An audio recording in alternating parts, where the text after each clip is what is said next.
급발진 사고라고 주장하시는 근거가 뭔가요? 죄송합니다. 돌아가신 분과 유족분께 대단히 죄송합니다. 신발에 엑셀 자국 남아 있었는데 어떻게 생각하십니까? 모르겠습니다. 죄송합니다. 유족분들이랑 희생자분들께 마지막으로 한 말씀 더 해주시고 들어가시죠. 네.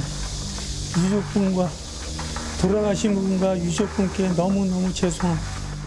이번 사고는 차량 결함에 의한 사고라는 피의자의 주장과는 달리 피의자의 운전 조작 미숙으로 의한 사고로 판단하였습니다.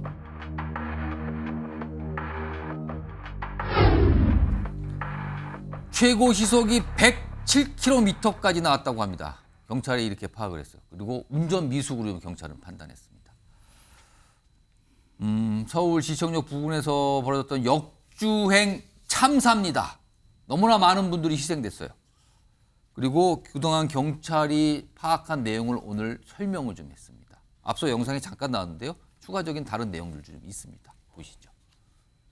사고 발생 5초 전부터 사고 발생 시까지 제동 페달이 작동된 적은 없으며 가속 페달의 변이량은 최대 99%까지로 피의자가 가속 페달을 밟았다 뗐다를 반복한 것으로 기록되었고 사고 당시 피의자가 신었던 오른쪽 신발 바닥에서 가속 페달의 문양과 일치하는 문양이 식별되었다는 분석 결과가 나왔습니다.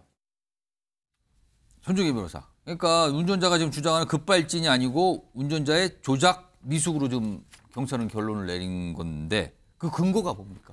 일단 운전자가 주장하는 급발진으로 추정되는 정황은 발견되지 않은 상황이고 오히려 운전자가 헷갈려서 잘못 밟았을 가능성에 대한 과학적 감정 결과가 나온 거죠. 첫 번째는 국가수가 차량 자체를 이제 감정을 했더니 이 뭐 기계적 결함이라든가 제동 장치에 이상이 없다는 것이 확인이 됐고 두 번째로는 EDR 기록을 조사했더니 이 사고 직전 이후에는 5초 전부터 그 전까지 전혀 브레이크를 밟은 기록이 확인되지 않고 오히려 엑셀을 밟은 기록만이 이제 감정 결과로 나온다는 것이고요.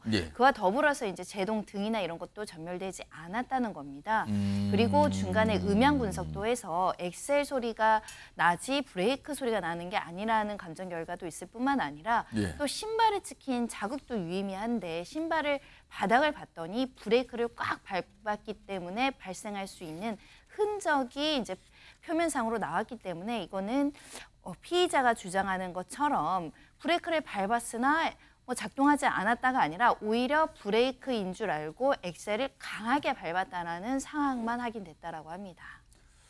그렇다면 화면을 좀 정리해 보겠습니다. 세 가지 정도 주요 경찰이 파악한 근거가 있는 건데 그러니까 기계적 결함이 진짜 없는 걸로 파악이 됐다. 가속장, 제동장치. 그리고 사고 발생 5초 전까지 브레이크 작동 이거 없은 걸로 본다. 그리고 피해자의 신발에 지금 찍혔다는 거죠. 이게 가속 페달의 그 문양과 바닥에 나와 있는 문양과 똑같은 게 찍혔다는 건데 손정희 변호사. 이런 경찰의 판단에도 불구하고 이제 기소가 되고 뭐 재판도 가고 그럴 거 아닙니까? 계속 급발진을 주장하게 되면 어떻게 되는 겁니까? 급발진은 이제 그 말도 안 되는 주장이고요. 저는 왜 경찰이 이제 자꾸 이게 과실범으로 전제를 해놨고 과실범으로 전제를 해놓고 이게 하는지 이해가 안 되는 게요. 이분이 운전 미숙이라는 거 아닙니까? 이분이 운전 몇 년 했죠? 굉장히 오래 한 걸로 나와요. 40년 동안 이게 대형차부터 버스 다 했는 분이 그게 운전 미숙이 이게 초보도 아니고 그 운전자가 운전 미숙이 성립할 수 있는가 과연? 저는 도저히 납득이 안 돼요. 40년 동안 이렇게 운전하신 분이 물론 이제 그 지역이 좀 애매해서 처음에 역주행 있잖아요. 이 정도까지는 실수할 수 있다고 봐요. 그까지는 착각할 수 그것도 이해는 잘 안 되지만 그렇지만 이제 저 밟은 거 보십시오.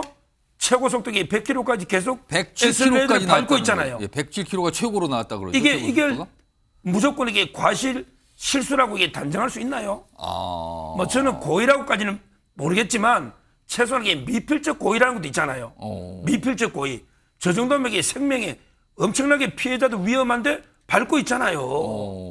따라서 저는 모든 가능성을 열어놓고 이게 수사를 해야 됩니다. 왜 단순하게 자꾸 고의는 없었을 거다. 설마 고의로 인명을 해칠 리가 있겠나. 이렇게 전제하고 과실로 몰고 가는데 저는 과실하고 틀리잖아요. 어떻게 저렇게 단정적으로 운전 미숙이냐. 저는 모든 걸 이렇게 조사해봐야 된다. 제 상식으로 납득이 안 돼요. 너무 많은 희생자들이 발생을 했어요. 이 참사로 인해요. 지금 피해자하고 유족들 얘기가 좀 나오는데요. 화면에 있습니다. 보시면요. 시청역 역주행 사고 피해 유족들 피의자 처벌을 원하고 있다. 그런데요. 손정혜 변호사, 이게 운전 미숙이라고 그러면은 업무상 뭐 과실치사상 뭐 이런 거잖아요. 근데 뭐 처벌받아도 5년이라면서요, 최대가? 네, 하나의 행위로 이렇게 다수의 피해를 야기한 것을 상상적 경합이라고 하는데 우리 법상 5년 이하의 예. 금고로 되어 있으니까 최고가 5년입니다. 어떤 판사라도 5년 이상 쓸 수가 없다라는 것이 사실은 법을 개정하지 않는 한은 더 중한 형벌을 내릴 수 없다는 점이고 만약에 법률의 적용이 달리한다면 다르게 보겠지만 조금 더 높아져야 된다라는 목소리가 나오고 있는 것이 옆국가 일본만 하더라도 최대치가 7년으로 조금 더 높게 규정되어 있고요. 미국 같은 경우는 경합을 시켜버리니까 이런 사안 같은 경우 60년이 나온 사례도 있고 23년형이 나온 사례도 있습니다.